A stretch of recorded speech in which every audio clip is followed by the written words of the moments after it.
How's it going, Guardians? It is me again, the Bushman. And today on Is It Worth It, we're going to be talking about the Luna's Howl. Now, this weapon in the Destiny life cycle at the moment is one of the more awkward weapons to get. It is only acquired by performing a quest chain from Lord Shaxx, which takes place in the competitive playlist. If you are unfamiliar with the quest chain, it contains 6 steps to get one of the best PvP handgunners in the current sandbox. Step 1. Complete 10 competitive Crucible matches. Step 2. Get 150 hand cannon kills in competitive. Step 3. Get 200 solar kills in competitive. Can be solar supers, solar weapons, anything solar. Step 4. Complete 3 rumble matches. Step 5. Get 100 precision hand cannon kills in competitive. And step 6. Finally reach rank Fable, which is 2100 rank in the competitive playlist. Then, after all of this, you can finally receive your Luna's Howl from our favourite little horned bastard in the Crucible, Lil Shaxy himself.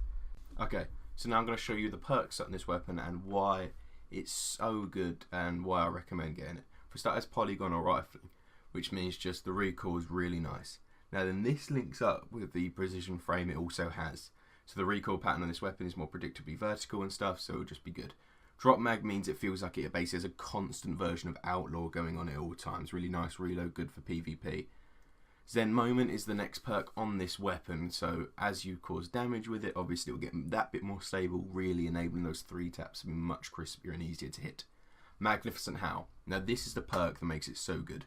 Rapidly landing 2 precision shots grants a short period of bonus damage. So basically this amps up your third shaft to hitting 2 headshots in a row, and that just means you can hit them in their lid or toe, and it still basically guarantees a 3-shot kill on a normal Guardian, which is just so nice in the Crucible to do. It also comes with, I believe, a maxed out range masterwork. Yep, there you go, 10 stability, which just means it's just crispy for those 3 taps, and an Icarus grip I put on it just so I can play that aerial play I like to play, especially as a hunter main. So, the Luna's Howl. How does it perform is probably what you want to know. And is it worth the grind? I have to say, unlike the Redrick's Broadsword, this weapon is 100% worth the effort required to acquire it, as it just destroys people in the Crucible.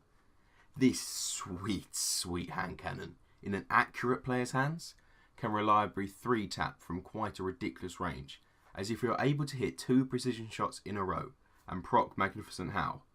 Oh, the amp damage really, you just notice it over other hand cannons in the Crucible, and I assume you would if you've come up against it in the past. Now, this thing, I have to admit, is absolutely filthy dirty in the Crucible. Especially in both quick play and competitive, you can just absolutely melt people if you're going against just pulse rifles in the closest range. And basically shotgunners, if they're rushing you, if you see them quick enough, you can take them down as well. And I find this really pairs well with, I've been using it mainly with the Dust Rock Blues just as a defensive countermeasure, because in competitive it is mostly shotgun rushes. And I'm not a big fan of sniping in D2 as I was in D1, which I did a lot. It can also go well though with a sniper rifle, so you've got those 2 ranges kind of covered. Now, the competitive grind may be what's putting some of you off going for this gun. And I have to say, it was kind of the reason I didn't go for it to start with, because competitive I'd never really touched. I played a lot of like trials and that in D1, but hadn't really messed with it too much in D2 as I didn't like PvP in year 1. But I have to say it's actually not too bad. Getting to 1100 is pretty easy. That was just kind of play it and it will happen no matter what you really do, because obviously people get better as you go up. So as long as you're a pretty decent above average player, you'll be fine. The grind from 1100 to 2100 is kind of where I notice people hit the wall from people I've spoken to. And that is mainly because of people have to adapt to other people's playstyles depending on how big of a group you're going in with. If you're going in solo queuing like I mainly did, I found the best way to go about it is to adapt to your teammates' playstyles. So if they're a certain playstyle, either adopt exactly the same playstyle or adopt a similar playstyle to support them in any way you possibly can. So, yes. At this point, there are some easy tips to really increase your rank quickly, as I found. Stick with your team and try to support their playstyles, as I just said. And another thing, and please God hear this, play the goddamn objective. I don't know how many times in my grind have I played zone control with blueberries who do not play the objective and don't bother going for it. They just go for kills and they don't realise it's not like regular control. You need the points, you need the zones to score points. Otherwise, you will lose the match against a team that are far worse than you if they just play the objective. So overall, yes, this weapon is definitely worth it, and I would say absolutely go for it if you have the time and maybe the team to do it. And yeah, so go for the heroic rank, then do the quest, or do the quest, then go for the heroic rank. Any way you want, I'd advise getting the quest done ASAP. So, thanks for watching, Guardians. I have been the Bushman, and I will see you next time.